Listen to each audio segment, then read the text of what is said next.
So, I just looked down at the first thing and I just start laughing. Ah, man. So, United Airlines. Oh, United Airlines. This is not anywhere with pop culture, really, but I just felt like I had to get in here. Oh, we had to bring it up. So, United Airlines is not having a good month. Prior to this ass beatery, they also had a problem because they kicked 2 women off the airline because they said jeggings was inappropriate to be wearing, or leggings or whatever. But then people actually did some research and found out, oh, well, shit, the 2 women were actually given employee vouchers. And when you have an employee voucher, you're actually representing the company. So it's like if a stewardess had family and they're like, oh, you're coming along with me, they had to actually dress nice. So leggings on preteen girls. You can't just wear LuLaRoe and just go about your business. Yeah, you can't just like come in a towel and just be like, I'm flying. What? Just a bathrobe and leggings. Well, a terrible planet, but I'm here. Let's go. So that got swept under the rug because that wasn't any problem. Right. Then here comes this poor gentleman who's just, I'm a doctor, I need to go and basically try and save some people's lives. For that, he gets bashed in the face. I saw he get like kind of thrown to the chair, and then they just drag him up the aisle to like the back of the plane where he's supposed to exit, and he refused to leave. So that was basically the first reaction we all got of this, because that's all you saw, was the video of him basically almost getting murdered. Yeah. And then, so some days pass and information comes out. As all great tragedies do. The info gets released that United Airlines overbooked the flight by 4 people. Nobody, they basically, first they go the cheap route and say, will anybody volunteer to give up their seat? Well, of course nobody's going to volunteer. Yeah, well, I think they offered to... Over time, they offered money. Yeah. It took them a while. At first, it was just anybody willing to... Hey, who wants to not go where they were planning to today? Who wants to be stuck at the airport for longer? Yeah. It's like, anybody? Anybody just want to get off for free and just wait? So then eventually they got up to around an $800 price tag. $800 and a flight later. Yeah. So then I think 3 people gave it up. Then they needed 1 more person. And then that's where my favorite phrase in the whole world comes in, random screening happened. Yeah, random. They just find this Asian gentleman who, and I think from what I remember reading, he was on the plane with his wife too. So his wife had to get off as well. So then they were minus a seat after this was all said and done. They asked him, like, you have to leave. He explained to them his position. He was a doctor. He's got surgeries he's got to do, And basically, the meathead that took him off the plane is just like, well, I ain't having none of this, Wilbur. And just fucking clocked him. And then they just drag him up an aisle. He's got blood going all down his fucking face and everything. And basically, that's where the video kind of cuts. And they come to tell you later that, like, he's suing us. And I'm like, no shit, United Airlines. But United Airlines is like, we had nothing to do with this.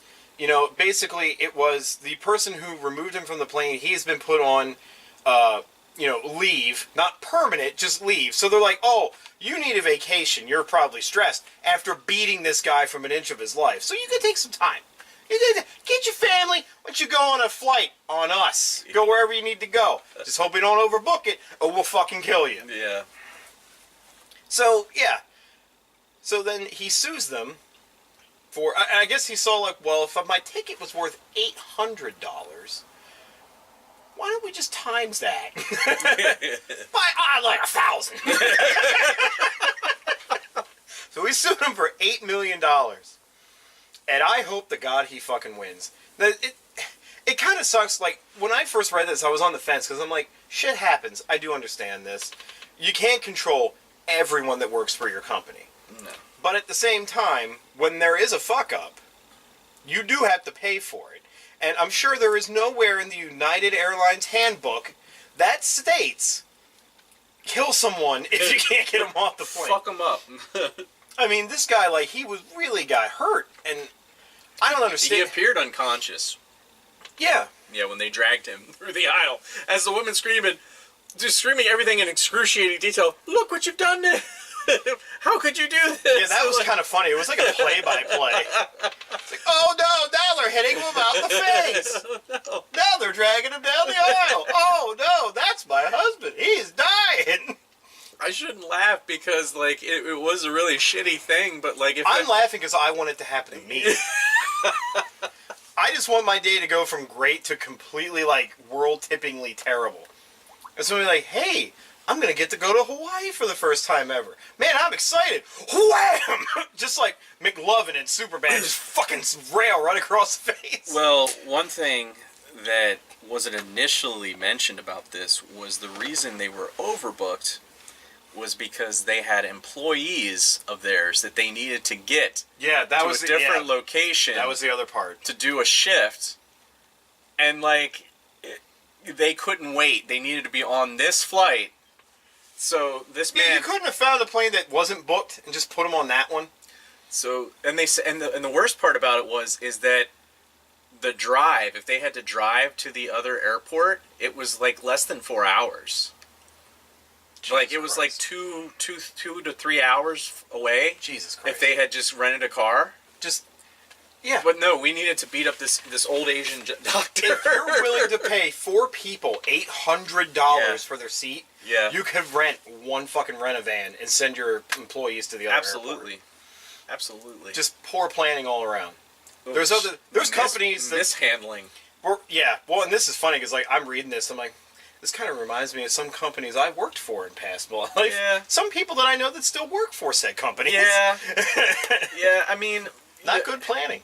In any business, like, that involves taking reservations, whether it be, plane or travel, even train, or, cruise lines, or even restaurants and hotel business, too. Okay.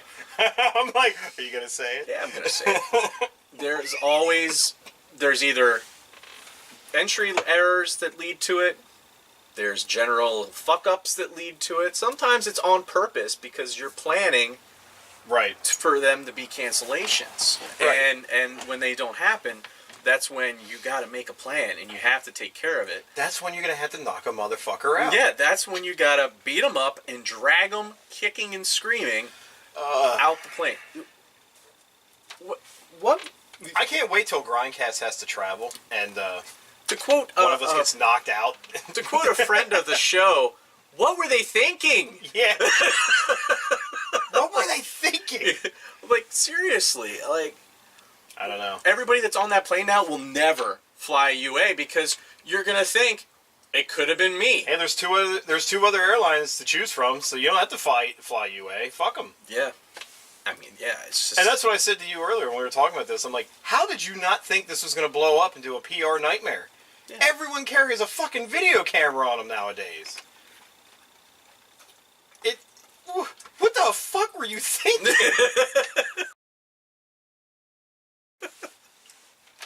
Oh, well, that's over. But the funniest thing is, though, the internet reacting with memes. Yeah. And... Well, that's what the internet does best. I like the one where they did the Southwest Airlines logo and it says, "We beat our competition, not our customers." Yeah, that one was good. I told you the one I liked was the Airlines hate him. He turned 800 into 8 million overnight. Yeah. Fly the friendly skies of United. I don't know how, if they'll survive from this. I don't know. Like, this is a pretty big fuck up. And just to even like the guy to just be fired, I don't even feel like that, Yeah. Like, he'll find work elsewhere. Yo, what happened to this guy's fucking people that he needed to fix? Yeah. And, Yeah, it's a possible life and death shit going on. I mean, we don't know what kind of doctor he is. He could have been a plastic surgeon for all we know, or he could have been proctologist. He could have been doing a surgery on a child who has cancer or something like that. He had to go to Cancer Child. I don't know. He had to go that. Yeah, I mean, it could have been ridiculous. Like he needed to do like a collagen injection the whole way to kid cancer. You know, there could have been so many different leads. You don't understand. I have to perform surgery on a newly born baby with brain cancer. Whose lips are just not full enough. I've got the worst shit I gotta deal with. You know, the first thing I thought of was the part in Air Force One when he tells him to get off his plane. I was like, if they had just gotten Harrison Ford involved. Yeah, if he just walked in and was like, get off my plane. We're like, all right, Harrison Ford, come on. All right, yeah. You know you're not the president, right? And everybody goes, he's not flying it, is he? Is he flying the plane? Because I'll leave right now. I have nothing left to live for now. Just crash his plane into a golf course. Chewie, we're home. Oh, fuck. I don't know where else to go with this one. It's just... I just feel we should just move on now. It makes you really want to fly United, that's all I can say. I still have never flown, so... I haven't either. I don't think I want to now. Now I don't have to even worry about the plane crashing. I have to worry about even getting the plane off the fucking runway first. I might die before it even takes off. Worst version of Final Destination ever. Yeah.